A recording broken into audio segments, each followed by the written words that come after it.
अस्सलाम वालेकुम, कैसे हैं आप सब। तो आज हम स्टार्ट करने जा रहे हैं एक्सरसाइज 5A का क्वेश्चन नंबर 6। तो मेरे पास ये बुक 1 है जिसको हम D1 भी बोलते हैं और उसका ये अपडेटेड 7th एडिशन यानी न्यू एडिशन मेरे पास मौजूद है।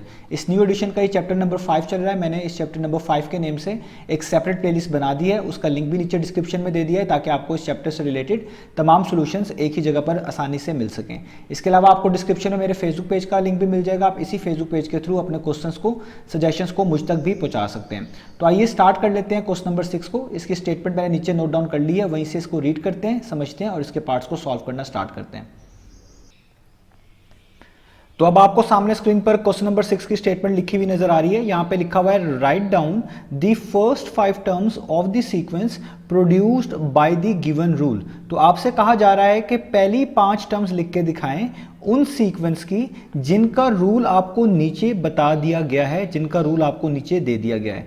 आप देख सकते हैं ए से लेकर एफ पार्ट तक ये सारे के सारे रूल्स ही कहलाते हैं जो डिफरेंट सीक्वेंस के हैं। तो रूल्स आपको हेल्प करते हैं सीक्वेंस की टर्म्स निकालकर दिखाने में। तो इसलिए उन्होंने आपको कहा है कि आप इन रूल्स की मदद से हर पार्ट में पहली 5 टर्म्स निकाल के दिखाएं उन सीक्वेंस की जिनके ये रूल्स मेंशन्ड हैं।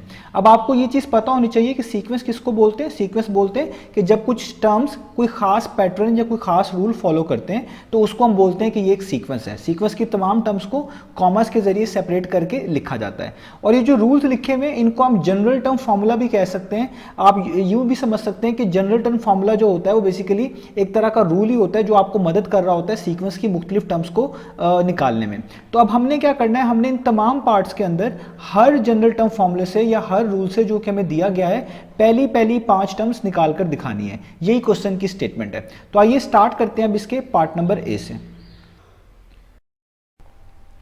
तो अब आपको सामने स्क्रीन पर पार्ट नंबर ए लिखा हुआ नजर आ रहा है। यहां पे लिखा हुआ है nth term is equal to 6 times of n, यानी 6n से मल्टीप्लाई हो रहा है। तो पहले हम इसको समझते हैं। तो ये बेसिकली लिखा हुआ है किसी भी सीक्वेंस का जनरल रूल या आप इसको बोल सकते हैं जनरल फॉर्मूला। तो ये किस तरह आपको हेल्प करता है, तो किसी भी सीक्वेंस का जनरल रूल या उसकी जनरल टर्म फॉर्मूला भी आप कह सकते हैं, वो आपको मदद करता है उस सीक्वेंस की टर्म्स को निकाल कर दिखाने में। जैसे फॉर एग्जाम्पल यहाँ पे लिखा हुआ है nth term is equal to 6n, जिसका मतलब है कि ये किसी सीक्वेंस का अगर जनरल रूल है और इसकी आपको अगर कोई भी टर्म चाहिए होगी तो आपने उसके n की जगह पर कोई ना कोई वैल्यू प्लेस करनी है, कोई ना कोई वैल्यू लिखनी है। फॉर एग्जाम्पल जिस सीक्वेंस का ये रूल लिखा हुआ है, अगर आपको इस सीक्वेंस की 5वीं टर्म चाहिए तो आप इसके दोनों साइड्स पर n की जगह पर 5 पुट कर देंगे। तो जब आप लेफ्ट साइड पे n की जगह पे 5 पुट करेंगे तो ये बन जाएगा 5th टर्म, और राइट साइड पे जब n की जगह पे 5 पुट करेंगे तो वो 6 से मल्टीप्लाई होके, क्योंकि वो मल्टीप्लाई हो रहा है तो 5 6 टाइम्स कितना हो जाएगा 30, जिससे मुराद ये ली जाएगी कि इस सीक्वेंस की 5वीं टर्म 30 है। तो इस तरीके से किसी भी सीक्वेंस का जनरल टर्म फॉर्मूला या जनरल रूल आपको मदद करता है उस सीक्वेंस की टर्म्स को निकाल कर दिखाने में। तो आइए अब स्टार्ट करते हैं। हमें इसकी पहली 5 टर्म चाहिए। तो आपने सबसे पहला स्टेप क्या करना है, आपने nth टर्म की जगह पे लिख देना है tn। tn का मीनिंग भी वही है जो चीज ऊपर लिखी हुई है, यानी nth टर्म। तो n का मतलब टर्म नंबर है, t का मतलब टर्म है, तो मिलाकर पढ़ेंगे nth टर्म, और आगे इक्वल टू और 6n आपने वैसे का वैसे लिख देना है। तो आप इस चीज को जो ऊपर लिखी हुई है इस तरीके से रिप्रेजेंट कर लें या जिस तरह क्वेश्चन में दी हुई है वैसे रिप्रेजेंट कर लें, दोनों का मीनिंग सेम है। जस्ट इस तरीके से हम टर्म्स को nth टर्म के फॉर्मूलास को रिप्रेजेंट करते हैं, जिसकी वजह से रिप्रेजेंटेशन थोड़ी सी आसान हो जाती है और चीज़ों को समझना आसान हो जाता है। इसलिए मैं यहाँ पे ये इस तरह यूज कर रहा हूँ। तो आप भी इस तरह ही करेंगे। nth टर्म को पहले आप लिख लेंगे tn का मतलब nth टर्म, और आगे राइट साइड उसकी वैसे की वैसे ही उतार लेंगे। अब आपने जस्ट इस n की जगह पर वैल्यूज पुट करते जाना है और आपको इस सीक्वेंस की सारी टर्म्स स्टेप बाय स्टेप मिलती जाएंगी। क्योंकि आपको पहली 5 टर्म चाहिए तो पहले आपको n की जगह पर 1 पुट करना है ताकि आपको पहली टर्म मिले, ठीक है। तो आप यहां पे लिखेंगे for n is equal to 1, यानी n की जगह पे क्या पुट करना है 1। अब इसी फॉर्मूले में जो कि इसकी जनरल टर्म फॉर्मूला कहलाएगा या nth टर्म फॉर्मूला कहलाएगा, आपने क्या लिख देना है, जस्ट n की जगह पर 1 पुट कर देना है। तो t वैसे का वैसे रखें, इस n की जगह पर देखें नीचे आप 1 पुट कर दें। इधर भी आप देखिए 6n और n जो है मल्टीप्लाई हो रहे हैं, तो 6 को वैसे का वैसे रहने दें और n की जगह पर n की वैल्यू जो आपने स्टार्ट में रखी है यानी 1 वो पुट कर दें। अब जैसे इसको सॉल्व करें तो 6 1 टाइम्स कितना होता है 6। तो इसका मतलब जिस सीक्वेंस का ये जनरल टर्म फॉर्मूला या जनरल रूल दिया हुआ था आपको उसकी पहली टर्म मिल गई, वो 6 होती है। अब इसी तरीके से निकालते जाएं। अब आप n की जगह पर 2 पुट करें तो ऊपर वाले फॉर्मूले में जहां पे n लिखा हुआ है वहां पे 2 लिखते जाएं। तो ये 2 हो गया, t2 का मतलब दूसरी टर्म, T1 का मतलब पहली टर्म, तो T2 निकालते हैं तो आगे 6 वैसे ही आएगा, उसके साथ n मल्टीप्लाई हो रहा है, n की वैल्यू आपने 2 रखनी है तो यहाँ पे 2 लिख दें ब्रैकेट्स में डालकर, यानी मल्टीप्लाई करना है। तो 6 2 टाइम्स कितना होता है, वो होता है 12, तो दूसरी टर्म कितनी आ गई 12। अब आगे चलें, अब आपको n की जगह पे 3 पुट करना है क्योंकि आपको तीसरी टर्म चाहिए, तो आप लिखेंगे t, ऊपर वाले फॉर्मूले में n की जगह पे 3 यानी तीसरी टर्म T3 यानी थर्ड टर्म, आगे 6 वैसी है, उसके साथ n मल्टीप्लाई करना है, n की वैल्यू 3 है तो 3 हो जाएगा इस तरीके से। तो 6 3 टाइम्स कितना होता है मल्टीप्लाई करने के बाद, वो होता है 18, तो तीसरी टर्म आपको मिल गई सीक्वेंस की। अब चौथी टर्म चाहिए तो n की जगह पे क्या पुट करें 4, तो आप लिखेंगे t, ऊपर वाले n की जगह पर 4, आगे 6 वैसे ही लिखा हुआ है और n मल्टीप्लाई हो रहा है तो n की जगह पे उसकी वैल्यू ब्रैकेट्स में लिख देंगे जो कि है 4, तो 6 4 टाइम्स कितना होता है 24, तो ये आपको चौथी टर्म मिल गई इस सीक्वेंस की। अब आपको पांचवी और आखिरी टर्म चाहिए क्योंकि आपको सिर्फ पहली 5 टर्म्स ही निकाल कर दिखानी है, तो अब ऊपर वाले फॉर्मूले में अगेन जहाँ पर n लिखा हुआ है वहाँ पे क्या पुट कर दें 5, तो ये हो जाएगा T5 इज इक्वल टू 6, आगे उसके साथ n मल्टीप्लाई हो रहा है तो n की जगह पर उसकी वैल्यू जो कि 5 है, तो 6 5 टाइम्स कितना होता है, वो होता है 30, तो पांचवी टर्म आपको क्या मिल गई 30। तो देखिए आपको पहली 5 टर्म मिल गई। अब आप इन टर्म्स को सीक्वेंस के फॉर्म में लिख सकते हैं, यानी कॉमर्स के जरिए सेपरेट करके लिखेंगे तो ये सीक्वेंस ही कहलाएगा। तो आइए वो भी लिख के दिखा देते हैं। तो पहली टर्म क्या मिली 6, तो सबसे पहले आप लिखें 6, कॉमा डालें क्योंकि जो सीक्वेंस के अंदर टर्म्स होती हैं उनको कॉमर्स के जरिए सेपरेट करके लिखा जाता है। दूसरी टर्म क्या मिली 12, आप लिख दें 12। तीसरी टर्म आपको क्या मिली 18, तो आप लिख दें 18। चौथी टर्म आपको क्या मिली 24, आप लिख दें 24। पांचवी टर्म आपको क्या मिली 30, आप लिख दें 30 और कॉमा डालें और इसके बाद डॉट डॉट डॉट, जिसका मतलब है ये सीक्वेंस इसी तरीके से चल रहा है। तो इस तरीके से जो जनरल रूल होते हैं या जनरल टर्म फॉर्मूला होता है आपको मदद करता है उस सीक्वेंस की तमाम टर्म्स को निकाल कर दिखाने में। तो आप अपनी मर्जी की टर्म भी निकाल सकते हैं और आप इस तरीके से पहले 5 टर्म भी निकाल सकते हैं, और जब आप टर्म्स निकाल लेते हैं तो उनकी रिस्पेक्टिव पोजीशन पर उनको रख के इस तरीके से सीक्वेंस भी लिख कर दिखा सकते हैं, जिस तरह मैंने आपको सीक्वेंस लिख के दिखा दिया कि पहली टर्म 6 है, दूसरी टर्म 12, तीसरी टर्म 18, चौथी टर्म 24 और पांचवी टर्म 30, और इसी तरीके से आगे चल रहा है। तो हमने इस पार्ट में यही करके दिखाना था, पहली 5 टर्म्स भी निकाल कर दिखा दी और उस सीक्वेंस को लिख कर भी दिखा दिया। तो यहां पर ये पार्ट नंबर 1 फिनिश हुआ। अब चलते हैं इसके नेक्स्ट पार्ट की तरफ। तो अब आपको सामने स्क्रीन पर पार्ट नंबर बी लिखा हुआ नजर आ रहा है। यहाँ पे लिखा हुआ है nth term is equal to n+3, यानी ये भी आपको किसी सीक्वेंस का जनरल nth टर्म फॉर्मूला या आप कह रहे हैं जनरल nth टर्म रूल बता दिया गया है। अब इसका फायदा क्या होता है, इसका फायदा ये होता है कि जब भी आपको किसी सीक्वेंस का nth टर्म फॉर्मूला या nth टर्म रूल कह लें लिख दिया जाए, बता दिया जाए, तो आप उसकी मदद से आसानी से उस सीक्वेंस की बाकी टर्म्स को निकाल सकते हैं। जैसे फॉर एग्जाम्पल अगर आप इस सीक्वेंस की जिसका ये nth टर्म फॉर्मूला या nth टर्म रूल लिखा हुआ है इसकी आप 5वीं टर्म निकालना चाहते हैं, तो आप जस्ट इसके दोनों साइड्स पे n की जगह पर 5 पुट कर देंगे तो आपको इसकी 5th टर्म का आंसर मिल जाएगा। लेफ्ट साइड पे भी n की जगह पे 5 पुट करेंगे तो 5th टर्म बन जाएगी, और राइट साइड पे आप n की जगह पे 5 पुट करेंगे तो 3 में प्लस होके 8 बन जाएगा, जिससे ये पता चलेगा कि इसकी 5th टर्म 8 है।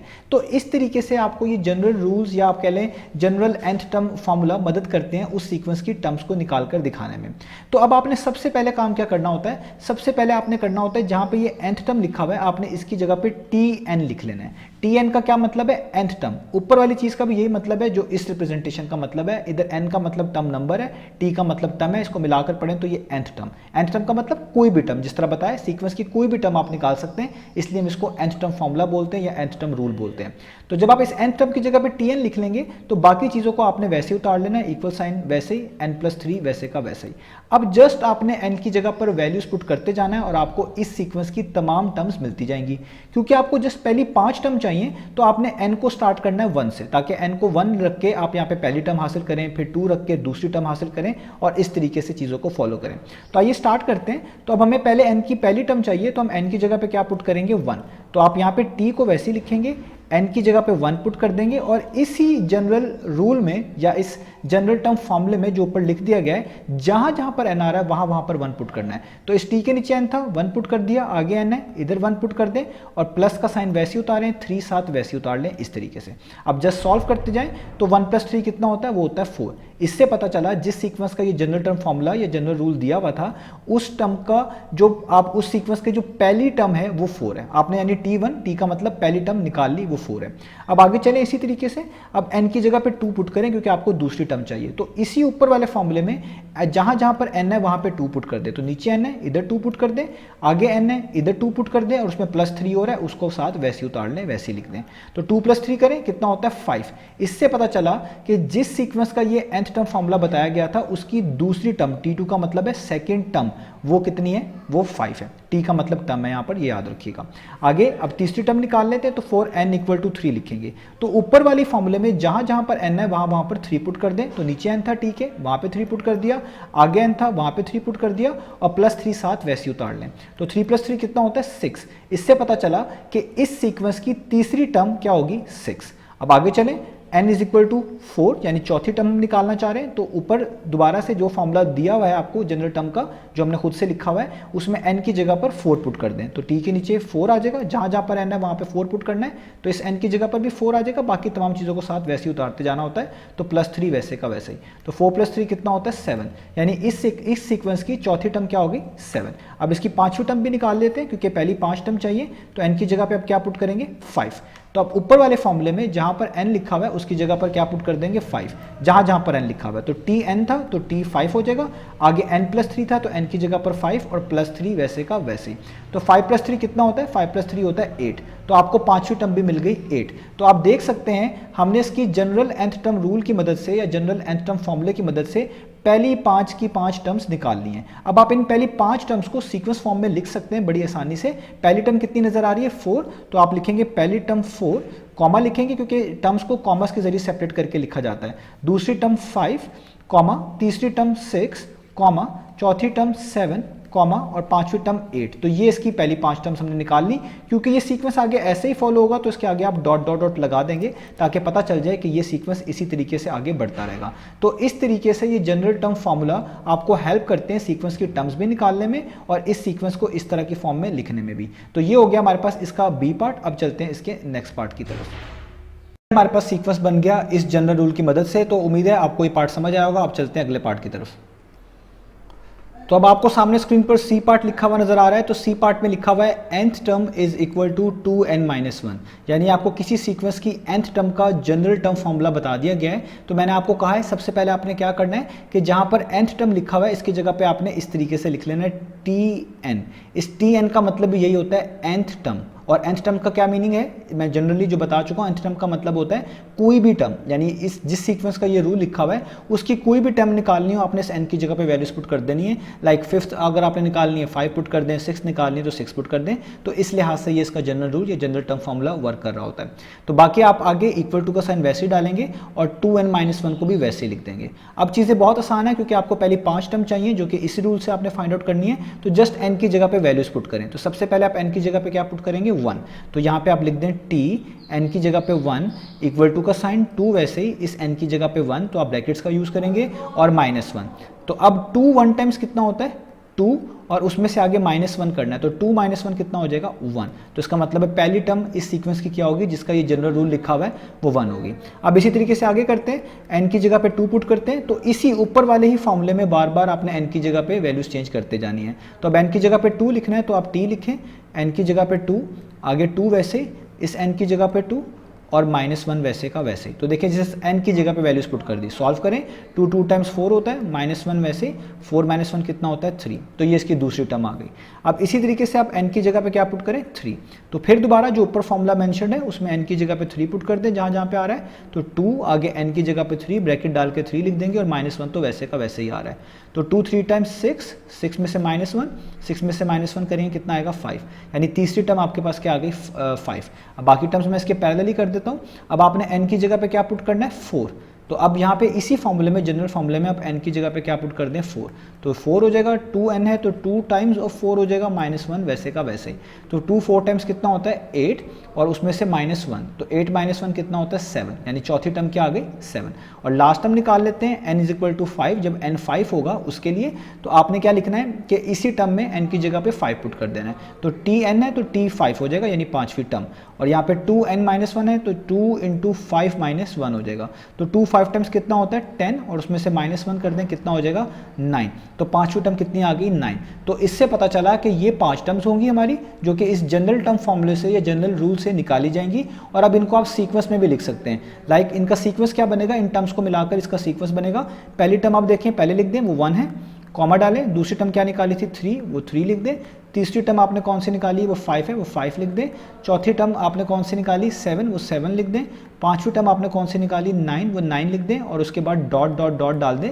यानी ये वो सीक्वेंस है जो कि हमें इस जनरल रूल से मिल रहा है। तो इस तरीके से आपको ये जनरल टर्म फॉर्मूलाज या ये nth टर्म फॉर्मूलाज आप कह रहे हैं हेल्प करते हैं सीक्वेंस को पहचानने में, सीक्वेंस को लिखने में। तो देखिए हमने उसका सीक्वेंस भी टर्म्स की मदद से ईजिली लिख दिया है। तो ये हो गया हमारे पास इसका सी पार्ट। तो उम्मीद है आपको समझ आया होगा। अब चलते हैं इसके नेक्स्ट पार्ट की तरफ। तो अब आपको सामने स्क्रीन पर पार्ट नंबर डी लिखा हुआ नजर आ रहा है। तो यहाँ पे लिखा हुआ है nth term is equal to 4n-4, यानी ये किसी सीक्वेंस का nth टर्म का फॉर्मूला है, या आप कह लें उसका जनरल रूल लिखा हुआ है। इसी में n की जगह पे वैल्यूज पुट करके आप पांचों की पांचों टर्म निकाल सकते हैं। तो जैसा कि मैंने आपको पिछले पार्ट्स में बताया, जहां पे भी nth टर्म लिखा हो उसकी जगह पे आपने ये लिख लेना है, जिसको हम कहते हैं tn, पढ़ते tn है, जिसका मतलब होता है nth टर्म, यानी इसका और ऊपर वाले का मीनिंग सेम ही होता है। और आगे इक्वल टू का साइन, बाकी चीजों को वैसे नोट डाउन कर लेना है, यानी 4n-4 वैसे नोट डाउन आपने कर लेना है। अब इन दोनों का मीनिंग क्या है, nth टर्म का मतलब होता है कि कोई भी टर्म, यानी जिस सीक्वेंस का ये रूल लिखा हुआ है, अगर आप इसकी कोई भी टर्म निकालना चाहते हैं तो n की जगह पे वैल्यू पुट कर दें। जैसे n की जगह पे 2 पुट करेंगे तो सेकंड टर्म आ जाएगा, 3 पुट करेंगे तो थर्ड टर्म आ जाएगी। इस तरीके से इसको हम n को nth टर्म बोले होते हैं, यानी कोई भी टर्म आप निकाल सकते हैं। तो अब हमने यही करना है, जब हम nth टर्म को tn की जगह पे यहाँ पर इस तरीके से रिप्लेस कर लेंगे इस चीज को, तो आपने n की जगह पे जस्ट वैल्यूज पुट करनी है, आपको सारी टर्म्स मिल जाएंगी। तो आइए स्टार्ट करते हैं। तो सबसे पहले आपने क्या करना है, n की जगह पे 1 से स्टार्ट करना है हमेशा। तो n की जगह पे 1 पुट करेंगे तो आपने क्या करना है कि जो जनरल फॉर्मूला लिखा हुआ है उसमें जहां जहां पे n आ रहा है वहां पे n की जगह पे 1 पुट कर दे। तो नीचे n है, एक यहाँ पे 1 आएगा, इधर 4 के साथ n है, यहाँ पे 1 आएगा, और -4 वैसे का वैसे ही आ जाएगा। अब सॉल्व कर लें। 4 1 टाइम्स कितना होता है 4, और आगे -4 वैसे ही, तो 4 - 4 कितना होता है वो 0। इसका मतलब इस सीक्वेंस की पहली टर्म, ये टर्म नंबर 1 आया इसलिए इसको t1 बोलते हैं, वो 0 आएगी। अब इसी तरीके से करते जाएं। अब हम करेंगे 4n = 2, तो जहाँ पे n लिखा हुआ है वहाँ पे आप क्या पुट कर देंगे 2, ऊपर वाले ही फॉर्मूले में सेम में।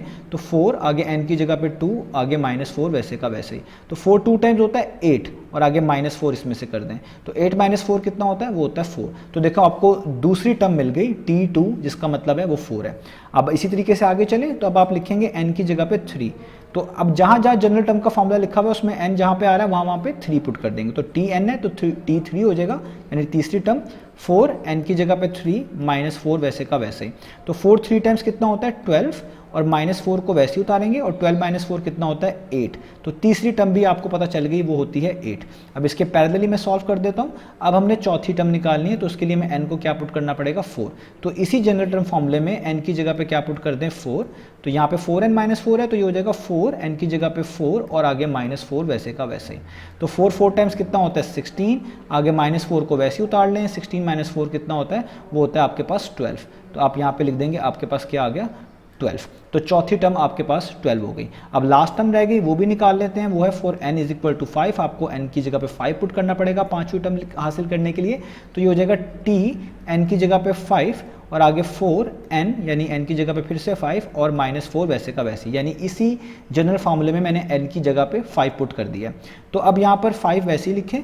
4 5 टाइम्स कितना होता है 20, -4 को वैसे ही उतार लें, और 20 - 4 कितना होता है, वो होता है 16, यानी पांचवी टर्म जिसको t5 बोलेंगे वो आ गई 16। तो अभी सारी की सारी टर्म्स आ गई। अब इनसे मिलाकर सीक्वेंस भी लिख सकते हैं। तो पहली टर्म क्या थी 0, तो आप लिखें 0, कॉमा दूसरी टर्म क्या थी 4 4, कॉमा तीसरी टर्म क्या थी 8, चौथी टर्म क्या थी 12, पांचवी टर्म क्या थी 16। तो और इसी तरीके से आगे डॉट डॉट डॉट, यानी ये सीक्वेंस इसी तरीके से आगे फॉलो होगा। तो इस तरीके से आपको जनरल टर्म फार्मूला या जनरल रूल्स किसी भी सीक्वेंस की मदद करते हैं सीक्वेंस को पहचानने में और सीक्वेंस को लिखने में। तो यहाँ पर हमारा ये पार्ट खत्म हुआ, इसकी पांचों टर्म्स हमने निकाल के दिखा दी। अब चलते हैं इसके नेक्स्ट पार्ट की तरफ।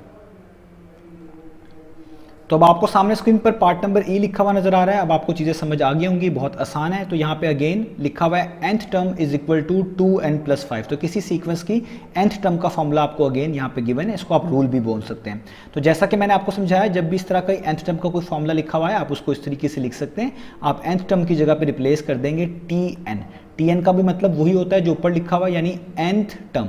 nth टर्म किसको बोलते हैं, यानी जिस सीक्वेंस का ये रूल लिखा हुआ है उसकी कोई भी टर्म निकालने का फॉर्मूला है, इसलिए हम इसको बोलते हैं nth टर्म। n की जगह पे मतलब कोई भी आप नंबर लिख सकते हैं, लाइक अगर फर्स्ट टर्म चाहिए तो 1 लिख दें तो फर्स्ट टर्म मिल जाएगी, n की जगह पे आपको 5 लिखेंगे तो फिफ्थ टर्म मिल जाएगी। तो इसलिए हम इसको nth टर्म फॉर्मूला बोलते हैं कि आप इसमें से जो सीक्वेंस का रूल दिया होता है उसकी nth टर्म का मतलब यही लिया जाएगा कि आप उस सीक्वेंस की कोई भी टर्म निकाल सकते हैं, ठीक है। तो आपने nth टर्म की जगह पे tn लिख देना, आगे इक्वल टू का साइन वैसे 2n + 5 भी वैसे का वैसे लिख देना है। अब आपने इस n की जगह पे वैल्यूज पुट करना शुरू करनी है, आपको इस सीक्वेंस की टर्म्स मिलना शुरू हो जाएंगी। तो कहाँ से स्टार्ट करते हैं, हमेशा 1 से। तो हम लिखेंगे फॉर n = 1, क्योंकि आपको पहली 5 टर्म चाहिए इसलिए 1 से स्टार्ट कर रहे हैं।